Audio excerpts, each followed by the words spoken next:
Hey guys, what's up? Welcome back to the shop once again. So today we have a pretty common issue that affects the 2015 through 2018 Ford F-150s. Honestly, this could easily go to 2020. So what happens is the FCIM inside of there, and I'll show you in a second, locks up, and that module controls a bunch of different functions in the vehicle, including the AC, the radio, the front power windows, locks. So the first thing you may notice, so all of a sudden your locks don't work. I mean, nothing's unresponsive. Everything's unresponsive on there. Nothing works. So, like I said, this is a FCIM issue. This is pretty common, and I've replaced a couple of these, diagnosed many of them. So basically this right here, this whole thing is bezel up here, but mainly these two units down here. So these have an HVAC module and they have an ACM module. Well, those are separate behind there, the actual radio and all that stuff in the display. So now they just have these controls. So controls here and here are together as one. And then they talk over the network and they communicate with everything else and control everything else from these two modules stacked on top of each other, part of this whole FCIM, okay? So what happens is, the one thing you'll notice, I'll put the keys in. So the first thing you're gonna notice is the locks don't work all of a sudden. Oh, okay, what the heck? So then you get in, you may start it, and you notice that the actual radio controls are dead. The HVAC controls are dead, but look at, the screen still lights up because that's APIM and then the actual FDIM and all that stuff. So that stuff's all separate, but you need this to be alive and talking over the network to communicate and convey your controls you need. So look at, nothing works. And same thing down here. So you get power, obviously it's manual. Any of these would have turned it on by now.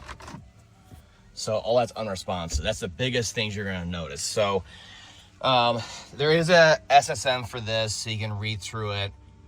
I'll probably link to a PDF of this, but you can basically pause it and read it right here. So it's an issue with too much network traffic coming through this FCIM, and it's going to lock up. It's like, a person that's just overwhelmed, stressed, and they just lock up and they shut down. That's what it does. But it doesn't correct itself with just a key cycle, okay? So the real fix is to actually replace the actual FCIM on here. It's very expensive though, requires programming and all that stuff. And there's no guarantees there's better memory or buses or processor inside to actually handle that crazy amount of network traffic that I guess they didn't anticipate, okay? So I'll show you real quick. See, I showed you all the basic symptoms for that. Like I said, the power window switches. But the back ones,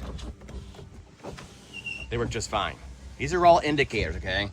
Not to mention that thing's totally dead for no reason at all one day, and your locks don't work and everything else. So as you can see here, it is an 18. Got half time so you don't have issues. But the one thing that I do on here is I'll do a network test. I know it's really bad and right now, and bright.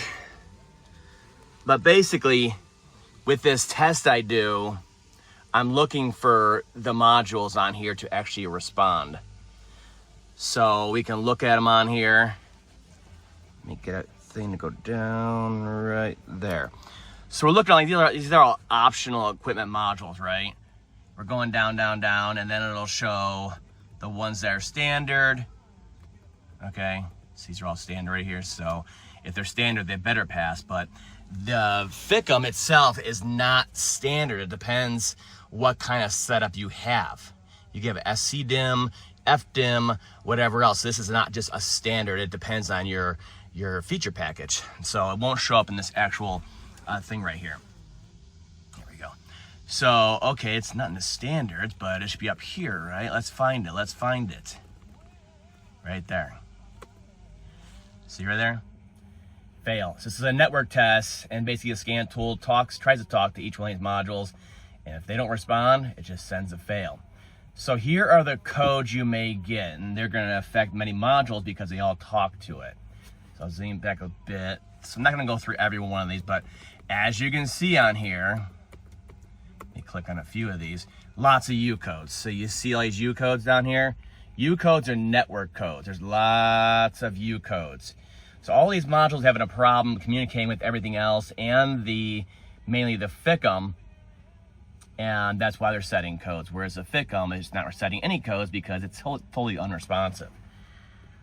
So you're gonna get codes like that where they're just, everything's all messed up because it cannot communicate through the FCIM, okay?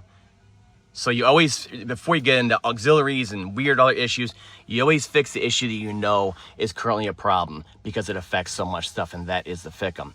So you can either replace it, or Ford says, hey, basically according to this, which I fixed a few like this, you could simply go in, do a battery reset on there, and then retest, and if everything works, just, you know, clear the rest of the codes and go from there. Otherwise, if it doesn't come back, you can actually replace the FCIM. All right, so the way you do a battery reset on here is simply by disconnecting the battery. So you want to go for a negative over here to 10 mil. Don't take it out all the way. It gets captured in there. And then we're simply going to take this off, okay? What I like to do also, though, is obviously so we don't connect accidentally, is I will take a rag like this, anything like that, and I'll isolate it, right? The other thing I like to do to help drain the capacitors faster and fully is, since the connection of the battery is broken, electrons actually cannot flow through the battery, okay? Now we're just on the vehicle side, and we're trying to drain the capacitors and the modules to really reset it. So what I'll do is I'll get a clean section of the actual terminal on here, really make sure it's a good connection, and use a little jumper like that's ideally be a jumpered fuse, a fuse jumper. But if there's, for some reason, high amperage going through here, this little 20 gauge wire will just pop.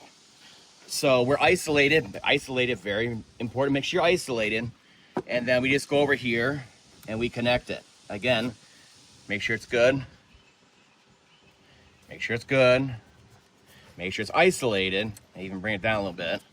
And then let it sit like 10 minutes. And then we come back and reconnect it and retest for FCIM operation. All right, here we go. So it's probably been actually an hour. I got caught up in other work. So let's go ahead and reconnect the negative and test it out. So of course, first thing you want to do is get rid of your jumpers so you don't short anything.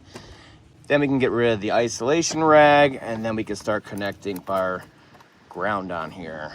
Don't forget to tighten it, make it a little straighter.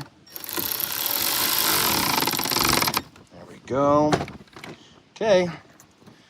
We didn't have power locks before. Are we gonna have it now? I hear unlock. Let's try lock. Great. Well, that's one of them. Let's test the power windows next. Remember, it was the front power windows because those get powered by the door modules. So we'll put the key in. We'll test that out next. That was a real pain not having windows.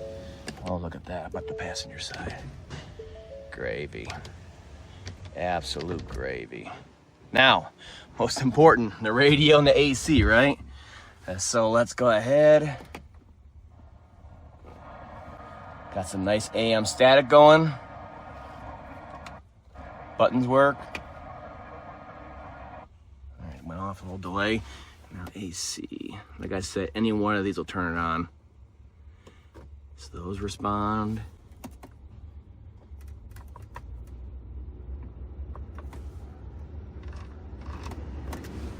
Little light lights up on there for Max. Golden.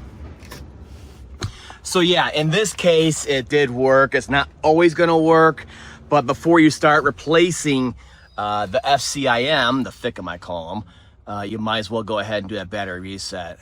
And if it doesn't happen that often, you can just do it every once in a while. Like I said, there's no guarantees the new one has any kind of improvements as far as the processor speed, the bus, and the memory to make this not happen anymore. But for right now, she's a working. So that FCIM is expensive because it comes with all of this, all these modules, the trim, and then all the stuff up here. So that's why a battery reset is definitely the first thing to do. That's all for now. I hope this helped you guys fix your Ford yourself. See you next time, guys.